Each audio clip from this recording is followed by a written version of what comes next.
Dear students, السلام علیکم۔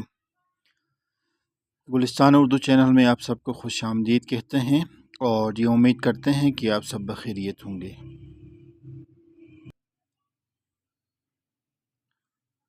آج کی اس ویڈیو میں ہم نیشنل بک فاؤنڈیشن کے سلیبس کے مطابق جماعت ششم کی اردو، عنوان یوم پاکستان، آج ہم اس سبق کی بلند خوانی کریں گے۔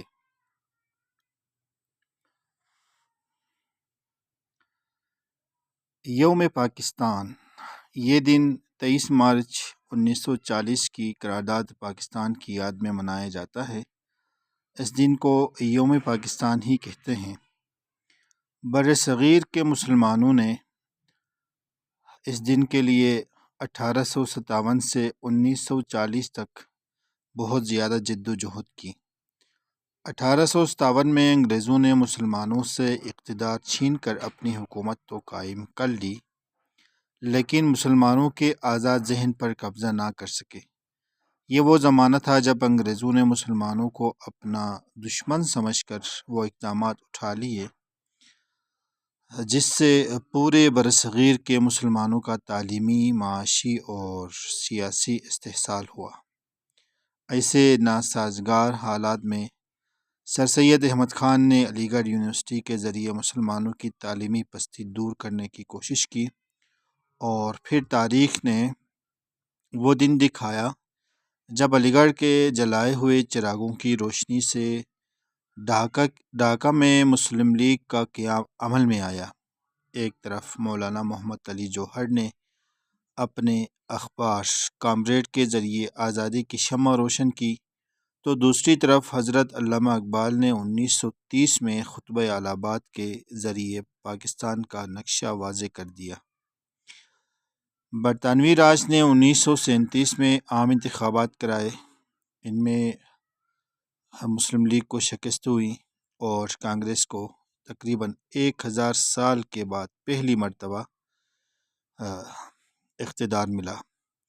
کانگریس نے مسلم دشمنی کا ثبوت دیتے ہوئے ہندی کو قومی زبان قرار دے دیا اور گاؤ کشی پر پابندی لگا دی۔ اس متعصبانہ رویے سے تنگ آ کر مسلمانوں نے اپنے لیے علیحدہ ملک پاکستان کے حصول کے لیے جد و جہد شروع کر دی۔ آخر کار 23 مارچ 1940 کو شیر بنگال مولوی فضل الحق نے لاہور میں منٹو پارک کے عظیم الشان جلسے میں قرارداد پاکستان پیش کی۔ لاہور میں منٹو پارک کا موجودہ نام اقبال پارک ہے۔ اس قرارداد کی تائید یو پی سے چودھری خلیق الزمان، پنجاب سے مولانا ظفر علی خان، خیبر پختونخوا سے سردار اورنگزیب، سندھ سے عبداللہ ہارون اور بلوچستان سے قاضی عیسیٰ نے کی۔ اس قرارداد میں مسلمانوں کے اکثریتی علاقوں پنجاب، خیبر پختونخوا، بلوچستان، سندھ اور کشمیر کو ملا کر ایک الگ وطن پاکستان کے قیام کا مطالبہ کیا گیا، جہاں مسلمان آزادی سے اپنے مذہب، رسم و رواج اور ثقافت کے ساتھ زندگی بسر کر سکیں۔ اس عظیم الشان جلسے میں نہ صرف مسلمان ہندوستان کے کونے کونے سے شریک ہوئے، بلکہ اپنی سیاسی پارٹی کی امداد کے لیے 50 پیسے کا ٹکٹ بھی خریدا۔ 1940 سے 1947 تک برصغیر کے مسلمانوں نے ایک الگ وطن کے حصول کے لیے بھرپور جد و جہد کی۔ اس دوران مسلمانوں نے بھاری جانی و مالی نقصان اٹھایا۔ آخر کار قائد اعظم محمد علی جناح کی قیادت میں برصغیر کے مسلمانوں نے صرف 7 برس بعد 14 اگست 1947 کو اپنا علیحدہ وطن پاکستان حاصل کر لیا۔ آج اقبال پارک میں موجود مینار پاکستان اس عظیم قرارداد کا منہ بولتا ثبوت ہے۔ ہم جب بھی اس یادگار کو دیکھنے جائیں تو اس پر لکھی ہوئی قرارداد پاکستان کو ضرور پڑھیں، تاکہ ہمارے دل میں اس وطن کے لیے محبت کا جذبہ پیدا ہو۔ 23 مارچ کا دن ہمیں یہ پیغام دیتا ہے کہ ہم سب متحد ہو کر اسی طرح پاکستان کے تحفظ اور استحکام کو یقینی بنائیں۔ 23 مارچ کو یوم پاکستان کی شاندار تقریبات ہمارے وطن سے محبت کی زندہ علامت ہیں۔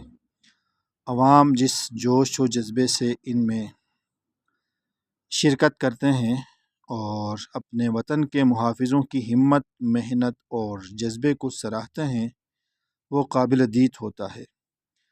یوم پاکستان کے موقع پر عوام کو اپنی مسلح افواج کی مہارت، جدید ہتھیاروں کی نمائش اور حربی صلاحیتوں میں اضاف کے بارے میں بہت کچھ جاننے کو ملتا ہے۔ ان کا اپنی مسلح افواج کی بہادری، قوت ایمانی اور حربی صلاحیتوں پر اعتماد مزید پختہ ہو جاتا ہے۔ یہ دن ہمارے دشمنوں پر ہماری مسلح افواج کی عسکری طاقت کی ہیبت طاری کرتا ہے۔ اس کے ساتھ ساتھ دنیا کو یہ پیغام بھی دیا جاتا ہے کہ ہم ایک پرامن اور مضبوط طاقت ہیں اور اپنی ارض وطن کی دفاع کرنے کی بھرپور صلاحیت رکھتے ہیں، تاکہ کوئی دشمن ہماری طرف میلی آنکھ سے دیکھنے کی جرات نہ کر سکے۔ ان تقریبات میں عوام کو دوران پریڈ اور بعد ازاں چھاؤنیوں میں جا کر وہاں لگی فوجی نمائش دیکھنے کا ہی نہیں، فوجی جوانوں سے ملنے جلنے کا موقع بھی ملتا ہے۔ کوئی بھی قوم اس وقت ہی ناقابل تسخیر ہوتی ہے جب اس کے عوام اور مسلح افواج ایک دوسرے کے شانہ بشانہ ہوں۔ ہمیں چاہیے کہ 23 مارچ 1940 کے جذبے کو ہمیشہ زندہ رکھیں۔ عزیز طلباء و طالبات، آج کی اس ویڈیو میں ہم نے شامل نصاب سبق یوم پاکستان کی بلند خوانی کی، اور اگلی ویڈیوز میں انشاءاللہ ہم اس کے مشقی سوالات کے ساتھ الفاظ معنی، عبارت کی تفہیم اور اس سبق کو باقاعدہ طور پہ ہم پڑھ لیں گے۔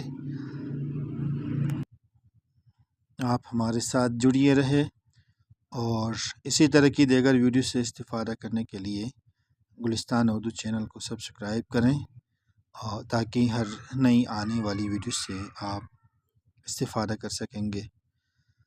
ملتے ہیں ایک نئی ویڈیو کے ساتھ، تب تک کے لیے اللہ نگہبان، اپنا ڈھیر سارا خیال رکھیے۔ اللہ حافظ۔